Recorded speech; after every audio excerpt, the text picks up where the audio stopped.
The cub screamed. A sharp, tearing sound that split the dawn open. Grass thrashed around him. The air tightened. A black ribbon of scales slid through the stalks, hood rising and falling like a small, hateful shadow. The cub sprawled in the dust, legs trembling, pinned by panic. His wide eyes fixed on the mamba with one frantic plea. Not yet. His mother froze at the rim of that danger.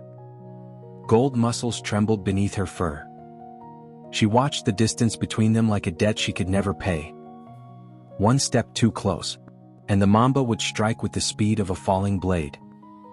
One retreat, and vultures circling above would finish the story. She paced once. Twice. Night had drained into morning while she kept vigil, the sun only a pale smear on the plain. The cub whimpered, weaker now, and something inside her broke. Then a metallic clang cracked across the grasslands. A gate.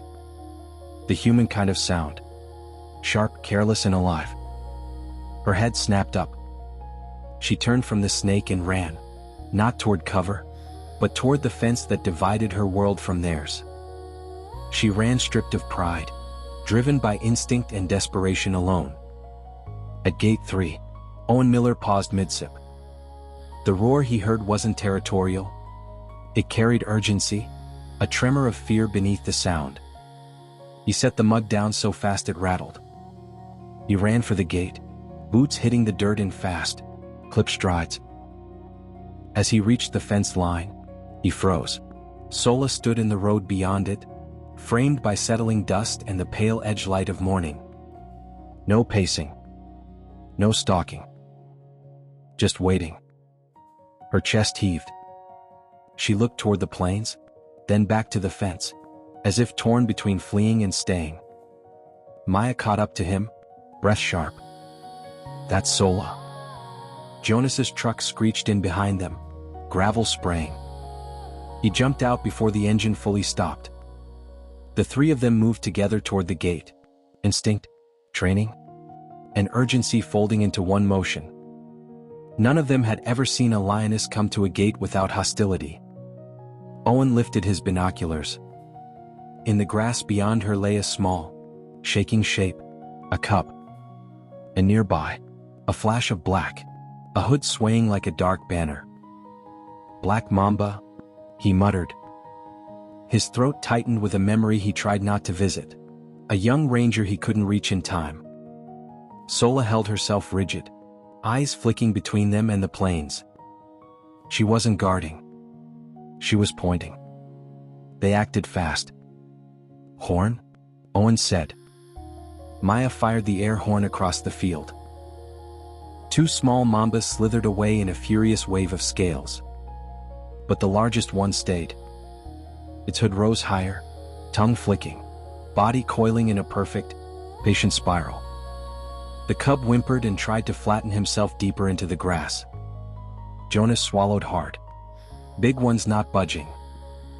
Owen crouched by the fence and grabbed a handful of gravel. Come on. Look at me. He threw the stones. They hit dirt with a dull patter. The snake didn't move. He threw harder. A pebble struck the ground near its tail. Still nothing. Then the cub cried. A tiny, broken sound. The mamba struck. Sola leapt forward in a burst of gold. She hit the snake with a roar that shook dust from the earth. The mamba whipped sideways, tail slicing across her shoulder in a razor-bright arc. She twisted, claws ripping through scales. A final snap, and the serpent collapsed into stillness. The grass settled around them. Sola stood panting, blood bright on her shoulder.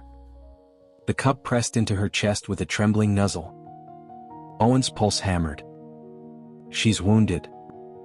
Jonas lifted the tranquilizer rifle, but his hand shook. Owen? She's losing blood. Owen said. Trank her. Now. The dart sliced the air and struck her flank. Sola blinked once, twice, then crumpled beside her cub. Her head lay in the dust, eyes fluttering between awareness and darkness. The cub pawed frantically at her muzzle, letting out soft, panicked cries. They sprinted to her. The vet truck rolled to a halt, dust gripping its tires. Dr. Kira Novu jumped down, medcase in hand. "Where?" "Shoulder," Owen said. "Tail cut." "She's fading." Kira knelt and brushed the fur aside. A thin red slash glistened. "It's shallow. Just a surface cut. She'll be all right if we clean it fast." She cleaned the wound quickly. The cub crawled forward and buried his nose against Sola's neck. Sola's head shifted faintly toward him, a fragile gesture of reassurance. Kira worked with swift, practiced movements. Saline disinfectant, anti-venom protocol. Maya passed supplies with tense, clipped motions. Jonas kept watch, scanning the grass with the rifle balanced across his knees, jaw tight. Wind pressed against them, carrying vultures' wing beats and the restless laughter of a hyena somewhere unseen. When Kira stitched the wound, Sola's chest rose sharply, one strained breath. Her tail tapped the ground in a slow, rhythmic beat, brushing against Owen's boot, then Maya's trembling hand. Not a warning, not fear, acceptance. "Why come to us?" Maya whispered. "Why risk this?" Owen watched Sola's ribs move, shallow, then steadier. "Because she remembered," he said quietly. "Animals don't forget who helps them." Kira paused mid-bandage, her voice softer, "And they don't trust easily." She continued working, more careful now. They worked until sweat mixed with dust. The cub kept lifting his head to press it against Sola's cheek, as though reminding her to stay. Finally Sola's breathing deepened. Slow and steady. Kira leaned back. "She's stabilizing." Owen closed his eyes for a long breath. By dusk, the plains were painted in long amber shadows. Sola stirred. Her eyes opened, dim at first, then sharper. She looked at Owen. He took one small step back, hands open. "Easy," he murmured. "You're all right." Her gaze held him, not threatening, not pleading, simply seeing him. The cub let out a soft cry and pressed against her. Sola lowered her head, breathing him in. With effort, she pushed herself upright. Her legs trembled. She swayed once, then found balance. She limped to the boundary of the fence, paused and lifted her chin to the humans who had encircled her with quiet mercy. A breeze tugged at her blood-stained fur. Owen felt something settle in his chest, an ache shaped like gratitude. Sola turned, gathered her cub gently into her jaws, and walked into the grass. Not fleeing. Not hiding. Returning. They watched until the plane swallowed her. The drive back was quiet. Each ranger carried their own reflection. Jonas thinking of the thin line between certainty and luck. Maya thinking of the cub's tiny head under Sola's chin. Kira thinking of the almost mistake her hands had nearly made before.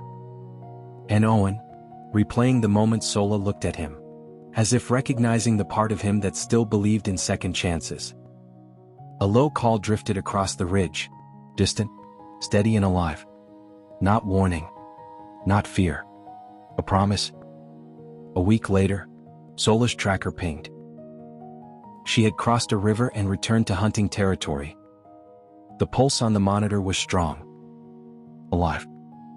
Owen kept the used bandage in his glove compartment, its faint scent of iodine and dust a quiet reminder of a line crossed, where wild and human touched without taking. One night, when the fire in camp had burned to embers, a lion's call rolled across the plains. Long, low, and certain. It didn't sound broken. It sounded like a memory. Like survival. Like trust.